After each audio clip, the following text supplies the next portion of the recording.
حکیم لقمان کے بتائے ہوئے شام کے ٹوٹکے۔ شام کو کبھی بھی پیاز مت کھاؤ، بواسیر ہو جائے گی۔ شام کو کبھی مونگ پھلی مت کھاؤ، دمہ ہو جائے گا۔ شام کو چاول مت کھاؤ ورنہ چربی بڑھ جائے گی۔ شام کو ٹوپی پہن کر مت سویا کرو ورنہ دماغ کم ہوگا۔ شام کو تھوڑی دیر سونے سے عقل بڑھتی ہے۔ شام کو گوشت نہ کھاؤ، کینسر سے بچے رہو گے۔ شام کو کڑوی چیزیں کھایا کرو، صحت ٹھیک رہے گی۔ شام کو سفر کرنے سے پرہیز کرو۔ شام کو ٹھنڈا پانی پینے سے گریز کیا کرو۔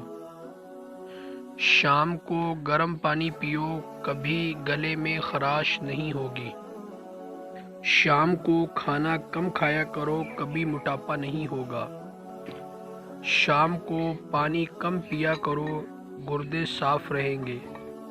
شام کو ناریل کھایا کرو، جلد ملائم ہو جائے گی۔ شام کو کھجور کھایا کرو، ہڈیاں کمزور نہیں ہوں گی۔ شام کو ادرک کھایا کرو، ذہن تیز ہو جائے گا۔ شام کو نمکین چیزیں کھانے سے پرہیز کرو۔ شام کو پیدل چلنے سے گریز کرو، اس کا کوئی فائدہ نہیں۔ شام کو ورزش نہ کرو، اس کا کوئی افادہ یا فائدہ نہیں۔ شام کو گوبھی مت کھاؤ، دانت میں درد رہے گا۔ شام کو دہی مت کھاؤ، معدہ خراب ہوگا۔ شام کو شہد چاٹا کرو، ہاضمہ اچھا رہے گا۔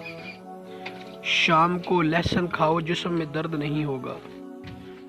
شام کو زیادہ دیر تک ہرگز نہ لیٹو۔ شام کو مچھلی کھایا کرو، جوان رہو گے۔